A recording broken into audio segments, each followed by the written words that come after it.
Bueno, como es de costumbre, me gustaría comenzar con un poco de datos estadísticos en cuanto a la diabetes. Actualmente, en la última encuesta de salud y nutrición del 2018, se determinó que la población mayor de 20 años se ha identificado un crecimiento del 2012 a el 2018 del 9.2 al 10.3% de pacientes que viven con esta enfermedad, es decir, de 6.4 millones en el 2012 a 8.6 millones de personas con diabetes. En esta patología, usualmente que es altamente prevalente, se ha considerado una de las principales causas de morbimortalidad, no directamente por la enfermedad, sino por todas las comorbilidades o complicaciones que suelen verse relacionadas con el descontrol de la enfermedad y con no llevar un tratamiento adecuado. Y también se identificó en esta encuesta las entidades con más alto porcentaje de diabetes. Entre ellas se identificó Campeche, Tamaulipas, Hidalgo, Ciudad de México y Nuevo León. Y bueno, ¿qué es la diabetes? Esta se considera una enfermedad altamente prevalente en el mundo y en México. Debido a su evolución crónica, es también causa de múltiples secuelas, discapacidad y mortalidad. Recordemos que es entre las principales causas de morbimortalidad y, por ejemplo, también se considera entre las principales causas de enfermedad renal crónica. Y bueno, así mayor riesgo cardiovascular, ¿no? Entonces, dependiendo del tratamiento, dependiendo del control del paciente que vive con diabetes, puede ser su pronóstico de vida, puede adquirir o no otras comorbilidades, otras enfermedades que pueden aumentar el riesgo de morbimortalidad. Hay dos tipos de diabetes, entre las más conocidas, la diabetes tipo 1, que puede ser de tipo idiopática, es decir, que es de causa desconocida, o de tipo autoinmune, que usualmente esta se caracteriza por la destrucción de las células beta pancreáticas, que son estas, las que pueden ver en la imagen, que son las principalmente encargadas en la producción adecuada de insulina. Entonces, el paciente no tiene una producción adecuada de insulina, no hay suficiente insulina para la absorción adecuada de glucosa y se presenta la diabetes tipo 1.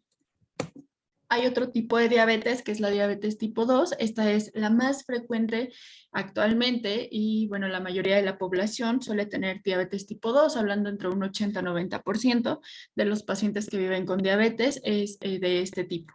Esta usualmente se caracteriza porque sí hay una producción adecuada de insulina, pero se genera una resistencia a la insulina que puede ser generada por una producción excesiva de glucosa o también por problemas que tiene el paciente que son generados por su estilo de vida, por un peso elevado, por la ingesta elevada sobre todo de azúcares simples, de hidratos de carbono, etcétera. Entonces es mayor la demanda de glucosa y menor la insulina y no hay suficiente insulina para poder captar o almacenar esta glucosa. Entonces se genera una resistencia y el paciente llega a presentar diabetes tipo 2. También puede ser por una resistencia a la insulina que puede verse por otro tipo de alteraciones. Hoy nos vamos a enfocar principalmente en este tipo de diabetes, que es la diabetes tipo 2, y el tratamiento nutricional sobre todo y algunas herramientas de utilidad que pueden ayudar a controlar los niveles de glucosa en este tipo de pacientes.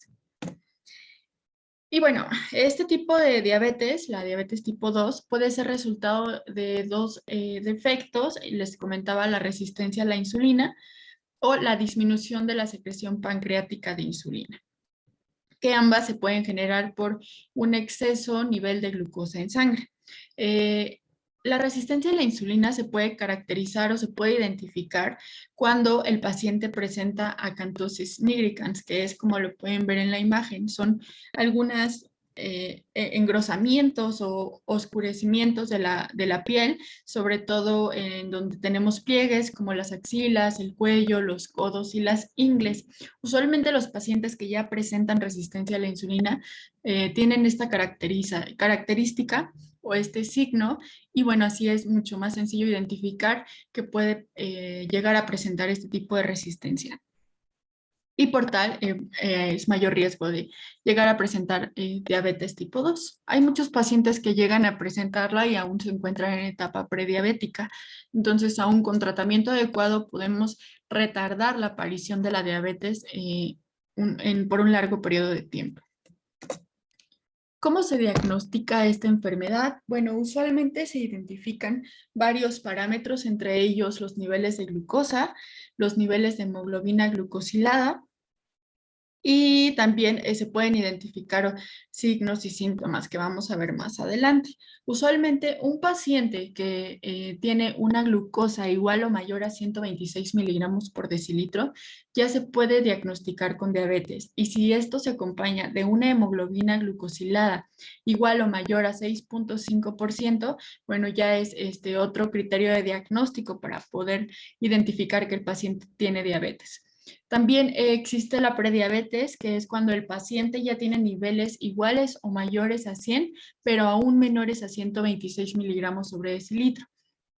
Y bueno, la hemoglobina glucosilada suele encontrarse entre 5.7 y 6.4%. ¿Y a qué nos referimos cuando hablamos de hemoglobina glucosilada? Que no recuerdo si lo puse más adelante, pero tiene que ver con los glóbulos rojos. Una vez que un paciente tiene niveles elevados de glucosa en sangre, este azúcar se adhiere a los glóbulos rojos y empiezan a elevarse los niveles de hemoglobina glucosilada, así identificando al paciente con niveles elevados de glucosa en sangre. Y esta nos da un parámetro que nos puede indicar no solo como la glucosa, que es previo, un día previo o un momento inmediato, sino la hemoglobina glucosilada ya nos habla de muchos días atrás y bueno, es un criterio de diagnóstico mucho más específico. Un adecuado control del paciente con diabetes debe tener o se llega a generar con adecuados niveles de glucosa en sangre. También se ha identificado que un paciente prediabético o con diabetes, si mantiene un peso sano o un peso adecuado, así como un control de lípidos adecuado y la presión arterial, pues puede tener un menor riesgo de progresión a las complicaciones generadas por esta enfermedad. Es primordial identificar que los cambios en el estilo de vida son un punto clave para la prevención y el tratamiento de la enfermedad y sobre todo para tener un buen control durante la enfermedad. ¿Cuáles son los objetivos de control en la diabetes? Bueno, como les mencionaba, entre los criterios de diagnóstico se encontraba la hemoglobina glucosilada, que les mencionaba que es el valor de la fracción de hemoglobina, es decir, de glóbulos rojos que tienen glucosa adherida. Usualmente, les decía, tenemos niveles elevados de glucosa en sangre, esta comienza a adherirse a la hemoglobina, generando así niveles elevados de hemoglobina glucosilada.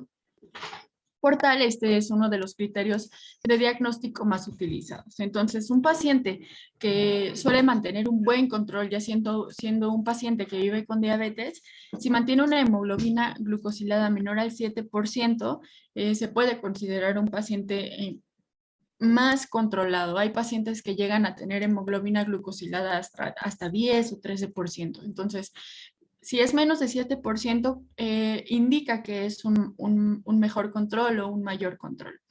La glucosa preprandial, que es usualmente la que es antes de comer o de desayunar, esta debería encontrarse entre 70 y 130 miligramos sobre decilitro en un paciente que ya vive con diabetes.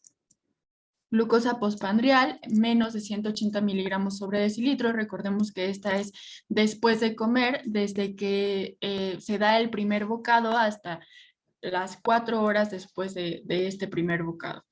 La presión arterial debería mantenerse menos de 130-80 milímetros de mercurio y los lípidos, lo ideal es mantenerlos en niveles adecuados. Recordemos que los lípidos nos referimos principalmente a triglicéridos y colesterol, identificando que el colesterol tenemos el LDL, que es de baja densidad, que es el que usualmente se acumula en las arterias, como lo pueden ver en esta imagen, y el HDL, que es de alta densidad, que es el que regula el almacenamiento del malo o del LDL, y lo acarrea, promueve su excreción para evitar que éste se adhiera a las arterias. Entonces, lo ideal es tener niveles mayores de HDL, lo ideal en hombres es mayor a 40 miligramos sobre decilitro y en mujeres mayor a 50 miligramos sobre decilitro. Y de LDL, para estar fuera de riesgo cardiovascular, lo ideal es tenerlos menos de 55 miligramos sobre decilitro. Entonces, lo ideal es mantener niveles adecuados tanto de LDL como de HDL.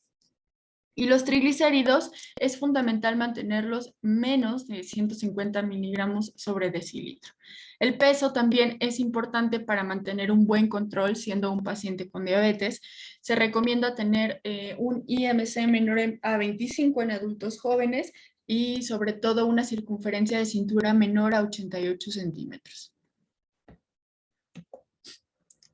Cuando ya se tiene una glucosa alterada o con frecuencia mantenemos glucosas alteradas durante nuestra enfermedad o nuestro tratamiento, puede ser que se presenten dos tipos de síntomas. Síntomas de hipoglicemia o hipoglucemia, que es cuando la glucosa está menos de lo que debería estar, de los parámetros adecuados, que veíamos que lo ideal es tenerla entre 70 y 130 miligramos sobre decilitro. Entonces, si la glucosa está menos de 70, ya se puede hablar de una hipoglucemia. El paciente suele tener sudoración, palidez, irritabilidad, mucha hambre, falta de coordinación y somnolencia. Y en la hiperglucemia, usualmente, que ya vimos que es cuando los niveles son superiores a 130 miligramos sobre decilitro, el paciente usualmente tiene boca seca, mucha sed, excesiva sed, debilidad, dolor de cabeza, visión borrosa y ganas de orinar frecuentemente. También se ha identificado en algunos tipos con hiperglucemia que suelen tener irritabilidad o cambios de humor repentinamente. Recordemos que una glucosa, para que esté controlada, es fundamental llevar un tratamiento médico adecuado con el tratamiento farmacológico adecuado y el tratamiento nutricional adecuado. Como siempre he mencionado, es indispensable tener un tratamiento multidisciplinar en colaboración con todos los profesionales de salud, sobre todo que preferible que sean educadores en diabetes en cualquiera de sus ramas, ya sea nutrición o algún médico diabetólogo o educador en diabetes, que es fundamental para llevar un mejor tratamiento, más el entorno familiar, que también esto es primordial, sobre todo porque es entre los pilares fundamentales que la familia esté relacionada con el tratamiento del paciente y que evite darle mayor acceso a alimentos que a lo mejor no son muy favorables para su tratamiento. Bueno, vamos a empezar a hablar de la enfermedad como tal y sobre todo de cómo podemos mantener un buen control viviendo con diabetes. Para eso es importante mencionar que la norma oficial mexicana para la prevención, tratamiento y control de la diabetes menciona que el tratamiento inicial se basa en cambios en el estilo de vida, la dieta y el ejercicio. Seguramente todos sabemos que la alimentación es primordial no solo para la diabetes, sino para cualquier otra enfermedad o sobre todo para tener estilos de vida saludables o un buen estado de salud. La dieta y el ejercicio siempre son fundamentales para tratar o prevenir cualquier enfermedad. Lo importante es llevarlo de la mejor manera con profesionales de la salud. ¿Qué pasa con la alimentación en un paciente con diabetes? Se considera que la distribución de macronutrientes, recordemos que los macronutrientes encontramos los hidratos de carbono, que estos son considerados sobre todo los cereales, las leguminosas, frijoles, lentejas, garbanzos, habas. También los lácteos suelen tener carbohidratos en cierta cantidad, lo vamos a ver un poco más adelante. Los azúcares también se consideran parte de los carbohidratos y frutas y verduras. Tenemos también las proteínas, que la proteína es mucho más sencillo identificarla, son los productos de origen animal principalmente. La mayoría de los macronutrientes nos aportan alguna cantidad de proteína, inclusive los cereales, las verduras, a excepción de las frutas. Y las grasas, que ya recordemos que hablamos de las grasas tanto vegetales como también la grasa que puede aportar la proteína de origen animal y Aquí estamos hablando del aceite, de todas las grasas comestibles, de las nueces, oleaginosas, pistaches, cacahuates, etcétera. Inclusive los lácteos también suelen aportarnos un poco de grasa. Y bueno, ¿cómo debe ser el consumo o la ingesta de estos alimentos para pacientes con diabetes? Usualmente cuando se es diagnosticado con la enfermedad, lo ideal es que si el paciente tiene un exceso de peso o tiene sobrepeso u obesidad, tratar de disminuir las calorías o la energía que consume el paciente puede ser de varias formas, desde disminuir de 250 a 500 calorías por día de su ingesta diaria, o disminuir de 500 a 600 calorías por día, sobre todo en pacientes que ya tienen problemas de peso mucho más severos. También se recomienda que pueden disminuir entre 500 y 750 calorías por día para lograr por lo menos la pérdida del 5% de peso. En cuanto a los carbohidratos, que usualmente suele haber mayor restricción de carbohidratos, hay pacientes que viven con diabetes que solamente consumen, por ejemplo, la mínima cantidad de carbohidratos, es decir, dejan de comer la mayoría de los carbohidratos de absorción rápida, que lo vamos a ver un poco más adelante, y su dieta se basa en mayor ingesta proteica y sobre todo de grasas. Entonces, es importante mencionar que los pacientes que viven con esta enfermedad pueden consumir, hay varias recomendaciones, puede ser desde 50 a 60% de carbohidratos, con la mínima cantidad de hidratos de carbono simples, es decir, azúcares carbohidratos de fácil absorción, todo lo que no es integral, todo este tipo de carbohidratos con frecuencia se absorben muy rápidamente, entonces lo ideal es disminuir en mayor cantidad. Fundamentalmente azúcares simples y bebidas azucaradas, productos industrializados. Tratar de evitarlos y consumir una buena cantidad de fibra. 14 gramos de fibra es lo ideal por cada 1000 kilocalorías. Hablando de un paciente que debe consumir aproximadamente 2000 calorías, tendría que estar consumiendo 28 gramos de fibra por día. También la ADA comenta que los pacientes deberían consumir menos del 55% de hidratos de carbono, también con 14 gramos de fibra por cada 1000 kilocalorías, y acepta el uso de edulcorantes no calóricos. Hay otras recomendaciones que van desde 45 a 65% o de 50 a 55%. Si pueden identificar, tan solo la norma oficial mexicana es la que recomienda hasta el 60%. Pero ya hay muchos estudios que han demostrado que el paciente tiene un mayor control con una menor ingesta de carbohidratos, sobre todo de carbohidratos o azúcares simples. Yo personalmente nunca les bajo tanto la ingesta de carbohidratos, más bien hay que dar calidad en su alimentación para evitar que este tipo de alimentos les genere una rápida elevación de glucosa en sangre, sobre todo combinar con otro tipo de alimentos que son parte de las estrategias que pueden ayudar a mejorar el tratamiento del paciente y a controlar sus niveles de glucosa en sangre. En cuanto a la proteína, se debe considerar mucho el estado de salud del paciente. Hay muchos pacientes que ya llegan a presentar nefropatía diabética, que es cuando ya comienzan a tener lesiones renales que pueden ser agudas, momentáneas, generadas por un nivel elevado de glucosa en sangre, que llevando el tratamiento adecuado puede revertirse o puede controlarse. Pero hay pacientes que ya son crónicos, entonces la ingesta proteica o la cantidad de proteína se debe recomendar de acuerdo a las necesidades de cada paciente. Sin embargo, si observan, la mayoría de las guías recomiendan desde 15 a 35% de proteína. Aquí la recomendación que les haría es igual dividirla en origen vegetal y en origen animal en partes proporcionales. En cuanto a grasas, lo ideal es no dar más del 35% y la menor cantidad de grasas saturadas, es decir, menos del 7% de grasas saturadas. Recordemos que aquí estamos hablando sobre todo de alimentos industrializados, el pan dulce, por ejemplo, industrializado, los fritos, los capeados, que se consideran parte de las grasas saturadas. Y bueno, dar mayor cantidad de grasas poliinsaturadas, aceite de oliva, aguacate, semillas, pescado, etc. Esto va a garantizar pues una mayor protección cardiovascular para el paciente.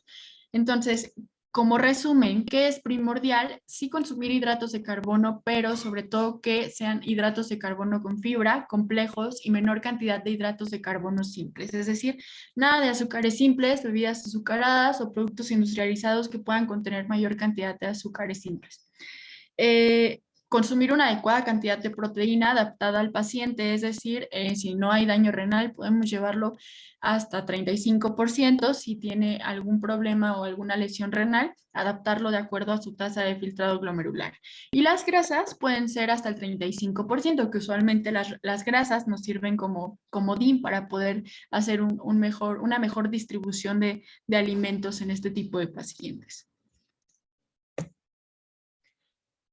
¿Qué pasa con la orientación alimentaria? Es importante que a través de la consulta nutricional el profesional de la salud comparta al paciente estas herramientas que son de gran utilidad y que van a ayudar mucho para mantener un buen control en cuanto a sus niveles de glucosa en sangre. ¿Por qué? Porque ya sabemos que la alimentación es de gran importancia independientemente del padecimiento que se tenga, pero hay herramientas que pueden ser de gran utilidad durante la educación nutricional al paciente. El paciente con diabetes debe llevar una educación nutricional adecuada, donde se le proporcionen estas herramientas, porque es primordial que el paciente sepa los equivalentes, el tamaño de las porciones, cómo identificar una porción si no tengo tazas medidoras o cucharas medidoras o báscula en casa. Entonces hay varios materiales que pueden ayudar o pueden ser de gran ayuda para el paciente, sobre todo para llevar un tratamiento nutricional adecuado. Y no solo dejarlo con consume esto, esto y esto, sino comentarle todas las porciones de alimentos que puede consumir para que él pueda hacer sus propios intercambios. Esto es importante también para las herramientas que voy a mostrar más adelante. Entonces, si son profesionales de la salud que trabajan con porciones o con equivalentes, el paciente debería aprender acerca de estos alimentos, de cómo contabilizar ciertas porciones, ciertos equivalentes, cómo hacer sus propios intercambios. Bueno, vamos a empezar a ver algunas herramientas que son de gran utilidad para el control de la glucosa en este tipo de pacientes o pacientes que viven con diabetes. Entre ellas se encuentra el índice glucémico. El índice glucémico es un indicador que describe la velocidad y el grado de aumento de la glucosa sanguínea en respuesta a la fracción de hidratos de carbono ingeridos en un alimento. Es decir, nos dice con qué velocidad se eleva la glucosa al momento de consumir el alimento. Hay alimentos que tienen un índice glucémico bajo, es decir, menos de 55, medio de 55 a 69 y alto mayor a 70. Y bueno, un alimento que tiene un índice glucémico cercano a 100, es decir, alto, puede producir un pico de glucosa más alto justo después de comer inmediatamente, puede ser desde las primeras 2 horas después del consumo de este alimento.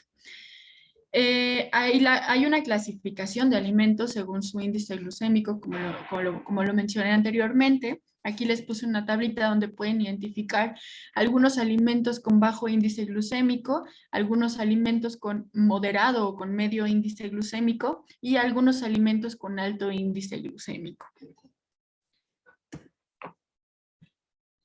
Ahora, el índice glucémico puede verse modificado por diversos factores durante el consumo o preparación de ciertos alimentos. Entre ellos puede destacar la forma de consumo de los alimentos, es decir, las frutas que se comen completas, con cáscara, con semillas, producen una menor elevación de glucosa a comparación de las frutas que se comen sin cáscara, exprimidas, en jugo o sin semillas. Entonces, si soy un paciente que vivo con diabetes, bueno, voy a preferir comerme una manzana con cáscara, sin triturarla o sin quitarle la cáscara, porque recordemos que la cáscara también es parte de la fibra, entonces la fibra nos va a ayudar a controlar justo este índice glucémico y la carga de glucosa que puede tener el alimento, que lo vamos a ver en las siguientes diapositivas. Entre otros factores está la velocidad de digestión. Esta se refiere al incremento de la frecuencia en los tiempos de comidas, es decir, mientras más veces coma al día en pequeñas cantidades, menores picos de glucosa. Hay muchos pacientes que viven con diabetes que llegan a la consulta nutricional y al momento de preguntar cuántas veces comen al día, en ocasiones comen solo una vez o comen 2 veces al día. Y son pacientes que se despiertan muy temprano y duermen muy tarde. Entonces tienen periodos elevados sin consumir ningún alimento. Esto puede generar que tenga picos de glucosa durante todo el día y un gran descontrol de su glucosa en sangre. Entonces, lo ideal es, cuando llevas un tratamiento nutricional, tener varios tiempos de comida. Se habla de 5 tiempos de comida durante ciertos periodos de tiempo, es decir, de 3 a 4 horas, que es cuando se ha observado que hay más picos de glucosa. También, entre otros factores, está la velocidad del vaciado gástrico, es decir, cuánto se tarda un alimento más bien, cuánto un alimento favorece el vaciado gástrico. Mientras más se tarde en ser eliminado, mayor reducción del índice glucémico. Es decir, se habla de que las grasas y las proteínas tienden a retardar más el vaciamiento gástrico, lo cual va a favorecer que no se eleve rápidamente la glucosa en sangre. Si yo combino un hidrato de carbono o un cereal, por ejemplo, la tortilla, me la como sola, es más probable que se me eleve la glucosa, porque no estoy combinando con algún alimento que genere un vaciado gástrico mucho más tardado. A que si le pongo, por ejemplo, a mi tortilla un poco de pollo y además le pongo nopales, ya estamos agregando proteína y estamos agregando fibra, lo cual va a provocar que el índice glucémico del alimento sea mucho menor. También el método de preparación es fundamental. La cocción hace que los alimentos se absorban con mayor rapidez y por lo tal se puede elevar más rápidamente la glucosa en sangre.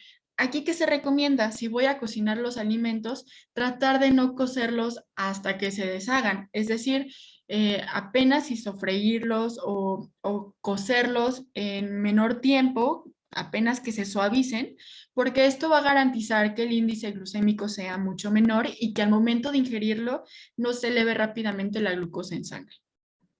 La madurez y tiempo de almacenado también es primordial. Un alimento, mientras más maduro, sobre todo hablando de frutas y verduras, puede generar o incrementar más rápidamente la glucosa en sangre y puede así tener mayor índice glucémico. La elaboración también no es lo mismo hacer papas hervidas a hacer papas hervidas no tan cocidas, a hacer puré de papa, por ejemplo, que esto ya puede generar un mayor índice glucémico. Dependerá mucho la preparación o la elaboración del alimento para que tenga o no mayor índice glucémico. Es decir, recuerden la velocidad con la cual va a elevar la glucosa en sangre. El pH también influye. Un alimento que tiene un pH más ácido se considera que suele tener menor índice glucémico y también un alimento, mientras mayor cantidad de sal contenga, mayor índice glucémico, es decir, mayor rapidez al momento de consumirlo, de que se eleve mi glucosa en sangre. Entonces, ya identificaron que influye la preparación, influye la elaboración, influye el vaciado gástrico, con qué combino mis alimentos, la madurez de los alimentos, la forma de cómo los consumo y los horarios de comida durante todo el día.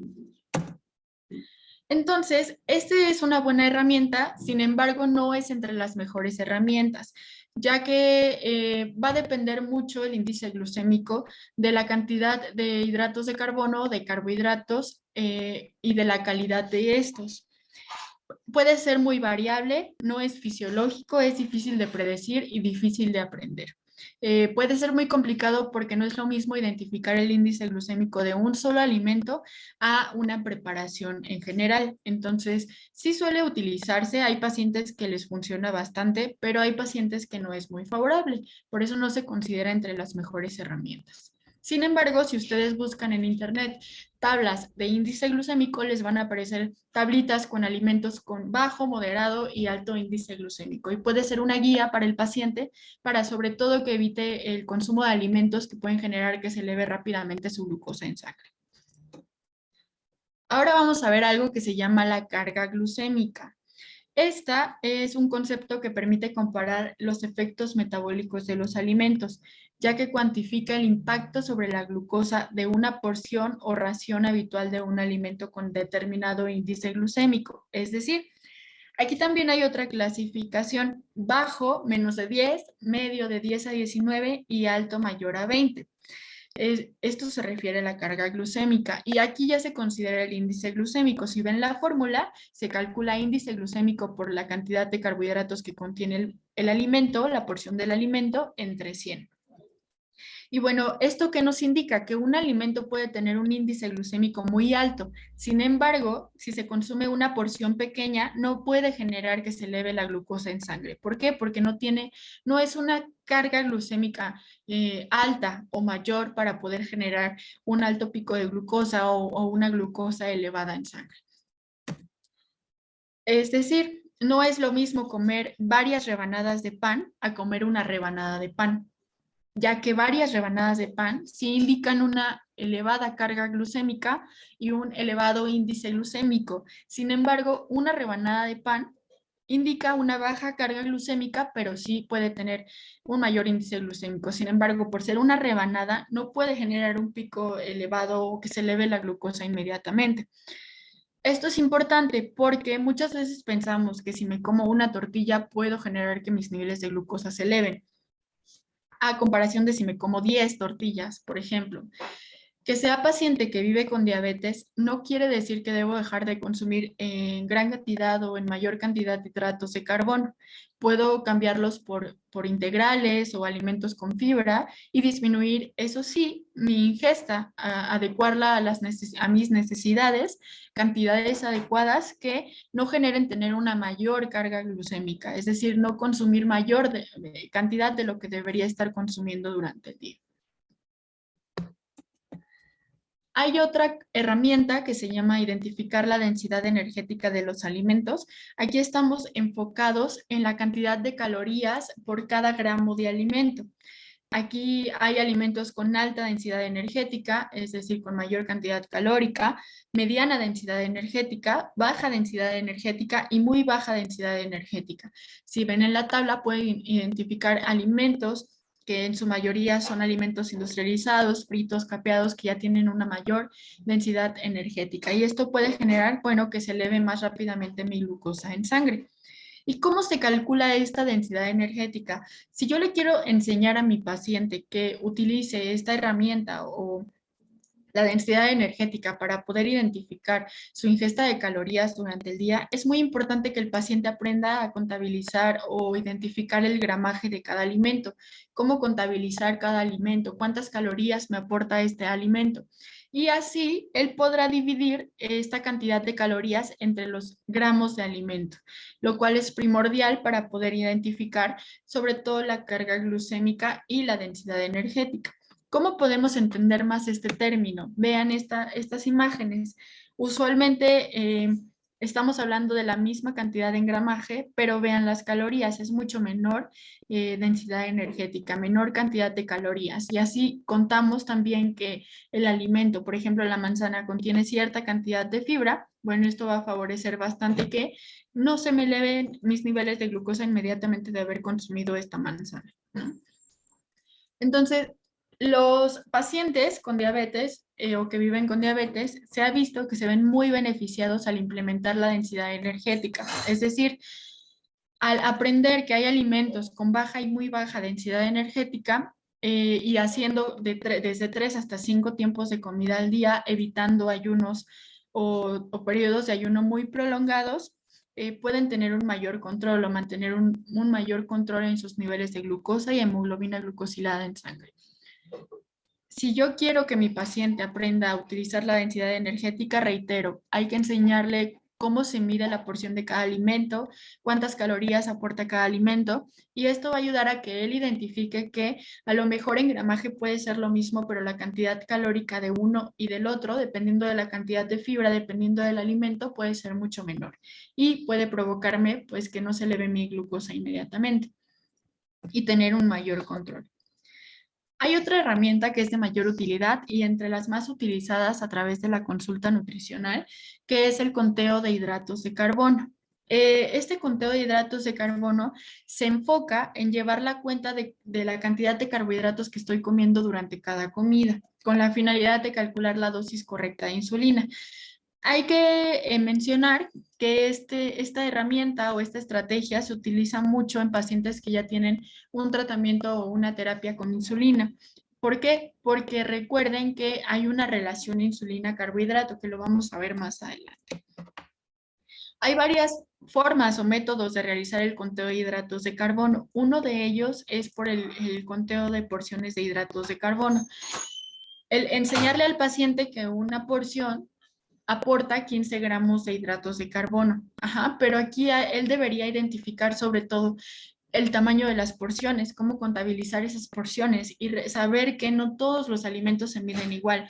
Algunos se miden por tazas, algunos se miden por gramaje. Entonces, si él identifica o tiene una tabla de intercambio donde puede observar cuánto es una porción de un alimento, él puede identificar que ese alimento me va a aportar 15 gramos de hidratos de carbono. Y así él puede contabilizar, por ejemplo, si se come 5 tortillas al día, sabiendo que una tortilla me aporta 15 gramos de hidratos de carbono, estamos hablando que está comiendo 75 gramos de hidratos de carbono durante todo el día, que es derivado de la tortilla. Más, si le sumamos que se comió, no sé, como lo ven aquí, una taza de fresas, se suman otros 15 gramos de hidratos de carbono.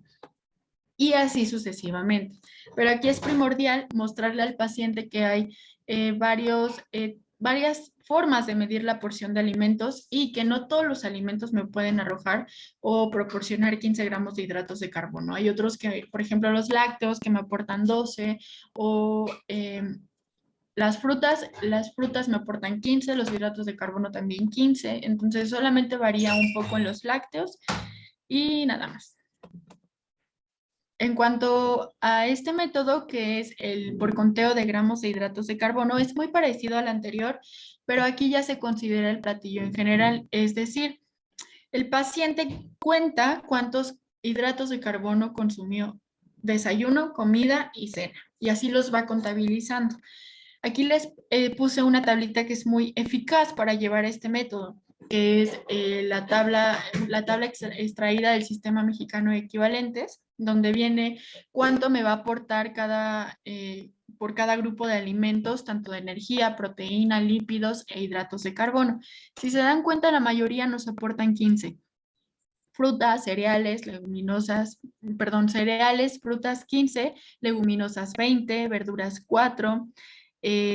También los alimentos de origen animal no nos aportan, la leche sí nos aporta 12 gramos de hidratos de carbono, los aceites solamente con proteína nos aportan. Entonces, esta le puede ayudar al paciente a identificar, bueno, me comí una tortilla, pero también media taza de arroz, que ahí estamos hablando de 2 porciones de hidratos de carbono o de cereales.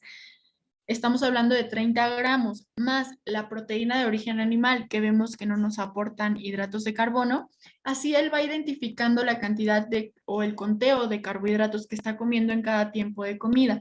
Y eso le ayuda a identificar, sobre todo, el saber cuántas porciones estuvo comiendo durante el día para poder cuantificar sus unidades de insulina, que lo vamos a ver en las siguientes diapositivas. También está el conteo preciso de hidratos de carbono, que es cuando ya le dices al paciente qué alimentos y en qué cantidades me van a arrojar cierta cantidad de carbohidratos o de hidratos de carbono. Para esta técnica es muy importante que el contenido o el gramaje de carbohidratos sea muy preciso. Por tal, se le recomienda al paciente adquirir una báscula o una taza medidora, cucharas medidoras, tazas medidoras, que le ayudarán a llevar un mayor control en la ingesta o en sus porciones, sobre todo, que él pueda identificar cuál es la porción adecuada y cuánto me va a arrojar esta porción de arroz o de pan o una tortilla o lácteos de carbohidratos. Y bueno, aquí viene la relación insulina-carbohidratos, que usualmente se refiere a cuántos gramos de carbohidratos son metabolizados por una unidad de insulina. Hay una relación que es la relación 1:15, que significa que una unidad de insulina es igual a 15 gramos de carbohidratos, es decir, a una porción de cereales, por ejemplo, que vimos inicialmente. Por ejemplo, una unidad de insulina me podría servir para una tortilla, un ejemplo, ¿no? Entonces, este nos ayuda para identificar cuánto es lo que va a cubrir la insulina que me estoy aplicando como bolo por alimento o por cada preparación de comida. Este método nos ayuda mucho cuando tenemos insulinas, sobre todo regular o ultra rápida, que son las que con frecuencia se ponen en cada tiempo de comida. ¿Por qué? Porque aquí les puse un ejemplo. Por ejemplo, dos tortillas, que veíamos que una tortilla nos da 15 gramos de carbohidratos. Entonces tenemos dos tortillas que son 30 gramos de carbohidratos, más si me desayuné una manzana son otros 15, más un vaso de leche, vimos en la tablita general que nos aportaba 12 gramos, más nada más. Entonces eso sería en el desayuno, me da 57 gramos de carbohidratos.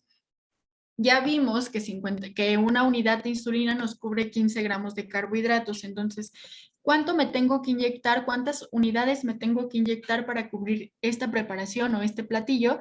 Bueno, se divide la cantidad total de carbohidratos entre los 15 que me aporta una unidad de insulina y me da 3.8 unidades que se puede redondear a 4 para cubrir estos 57 gramos de carbohidratos, es decir, hablando de regular o ultra rápida. Entonces, ya identifico que si me inyecto 4 unidades de insulina, podría comerme 2 tortillas, una manzana y un vaso de leche.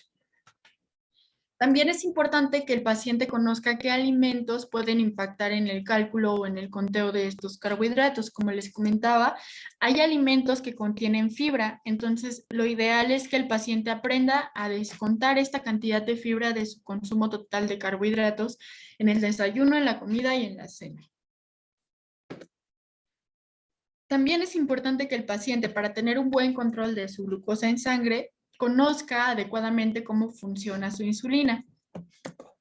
¿Qué debe conocer el paciente? La técnica correcta de inyección, desde el horario en que se debe inyectar, cuánto tiempo antes de desayunar se debe inyectar, cuántas veces al día. Hay pacientes que tienen insulina de acción rápida, que tienen que inyectarse 2 o 3 veces al día, o la regular, o pacientes que tienen de acción prolongada, que solo se inyectan una vez al día y esta les funciona durante todo el día. Va a depender mucho del tipo de insulina. Las agujas que sirven para su aplicación, las complicaciones que pueden surgir por una técnica incorrecta y el almacenamiento correcto. Es muy importante que siempre se tenga a cierta temperatura para evitar que se dañe y bueno, así evitar tener un mayor descontrol al momento de inyectarme. Si salgo de viaje, llevarla en una hielera, llevarla almacenada adecuadamente en la temperatura adecuada para evitar de igual forma que se dañe. Esto es primordial. La clasificación de insulina siempre es importante, saber qué tipo de insulina me estoy inyectando. Es muy sencillo, ya hay muchas tablitas disponibles al momento de googlear tipo de insulina o clasificación de insulinas. Les puede aparecer una tablita donde viene el tipo de insulina, el nombre genérico entre las más utilizadas, el inicio de acción, el cual es primordial porque esto nos va a determinar en qué momento debo inyectarme y debo desayunar. Usualmente, por ejemplo, la rápida que inicia de 5 a 15 minutos, me inyecto y a los 15 minutos ya debo estar desayunando. La de acción regular de 30 a 60 minutos, la intermedia de 1 a 2 horas y la de acción prolongada de 1 a 2 horas. El pico máximo también es importante porque esto me va a indicar en qué momento mi cuerpo debe tener glucosa suficiente para poder utilizar esta insulina y así evitar generar una hipoglucemia. Y la duración, que también es primordial. Por ejemplo, esta me sirve de 3 a 5 horas, que esto lo puedo determinar junto con mi médico y esto me va a ayudar a identificar cuándo debo inyectarme nuevamente y la cantidad de insulina que debo inyectarme en esta próxima toma o inyección. Entonces, es primordial saber el tipo de insulina y sobre todo nombre, inicio de acción, pico máximo y duración de la que me estoy inyectando, dependiendo del tipo de insulina, para saber en qué momentos debo ingerir mis alimentos. ¿En qué momento debo comer dependiendo del tipo de insulina? Bueno, ya les comenté que comienza desde el inicio, desde el inicio de acción, ahí debo comenzar a desayunar y ahí se va dividiendo de acuerdo a en qué momento se dan esos picos de glucosa. Ya hay varias gráficas disponibles en internet donde ustedes pueden poner, no sé, algún ejemplo puede ser insulina tal y alimentos, ¿no? ¿En qué momento los alimentos? Aquí pueden ver que, por ejemplo, la intermedia, que usualmente es la NPH, inmediatamente, como lo vimos en la tablita, el inicio de acción es de 1 a 2 horas, entonces yo me inyecto y ya sea a 1 hora o 2 horas debo comenzar a desayunar, como se ve en el diagrama, el desayuno a las 8 y bueno, para poder tener una carga suficiente de glucosa al momento del pico máximo y vuelvo a comer cuando se termina el efecto o la acción de esta glucosa, ¿no? En este momento me inyecto nuevamente y otra vez comienza el ciclo. O las de acción prolongada, como la glargina, de Temir, de Glutec, que usualmente ya pueden durar todo el día. En algunas de estas no es necesario inyectarme nuevamente, pero sí es importante llevar una ingesta adecuada, sobre todo mi tratamiento nutricional adecuado para evitar que la ingesta sea mucho mayor de lo que puede estarme ayudando la cantidad de insulina que me estoy inyectando. Aquí hay otra gráfica donde pueden observar la de acción rápida o en bolo, que es la que usualmente nos debemos inyectar varias veces al día y la que nos ayuda mucho con el conteo de carbohidratos porque podemos identificar cuánto estoy comiendo y cuánto debo inyectarme, ¿no? Y también es primordial tener horarios de alimentos o de comida dependiendo en qué momento comienzo a inyectarme y en qué momento voy a dormir para tratar de tener un mayor control de mi glucosa en sangre. El tratamiento farmacológico es fundamental. Hay varios hipoglucemiantes utilizados, entre ellos la metformina. También entre los más utilizados está bueno, aquí los puse del lado derecho. La metformina es entre los más utilizados. Natilidina también, algunas glitazonas también son muy utilizadas. Hay varios medicamentos o fármacos que se utilizan para varios aspectos en un paciente con diabetes. Entre ellos pueden ayudar a reducir la secreción de glucosa, también pueden retardar la absorción de los hidratos de carbono, generando así que no se eleve rápidamente la glucosa, secretar o estimular la mayor secreción de insulina, producir la producción hepática de glucosa cuando hay momentos de hipoglucemia, por ejemplo, o reducirla cuando hay hiperglucemia y aumentar la excreción de glucosa a través de la orina. Entonces, es fundamental que nunca olvide consumir o tomar mi fármaco, más si soy un paciente que aún no me controlo con insulina, tomarlo en momento adecuado y llevar un tratamiento nutricional adecuado, que ya vimos que es fundamental el tratamiento nutricional. ¿Qué más puede ayudar? Bueno, la actividad física, el realizar ejercicio diariamente puede ayudar a mejorar mis niveles de glucosa en sangre o de hemoglobina glucosilada, perfil de lípidos y triglicéridos. Y bueno, saber que hay situaciones en las que la glucosa puede aumentar o disminuir. La falta de ejercicio puede generar que se eleve, no haber tomado el medicamento o no aplicarme la insulina, el exceso del consumo de alimentos y el estrés. También puede estar disminuida por el exceso de medicamento, dosis de insulina, ejercicio fuera de lo habitual, ayunos prolongados y consumo de alcohol no acompañado de algún alimento. Y bueno, ¿cuál es la conclusión? Los cambios en el estilo de vida son clave en la prevención y el tratamiento de pacientes con diabetes. Es fundamental que la profesional de la salud tenga conocimiento de los conceptos y las recomendaciones para el manejo nutricional de los pacientes. Ya hay muchos nutriólogos capacitados en esta área que son educadores en diabetes que les pueden dar un abordaje adecuado, un tratamiento nutricional adecuado y las mejores recomendaciones para mantener un buen control y prevención sobre todo de complicaciones generadas por un descontrol de glucosa en sangre. Entonces, ya es mucho más sencillo el tener acceso a información adecuada para poder controlar mis niveles de glucosa y hemoglobina glucosilada en sangre. Les agradezco mucho.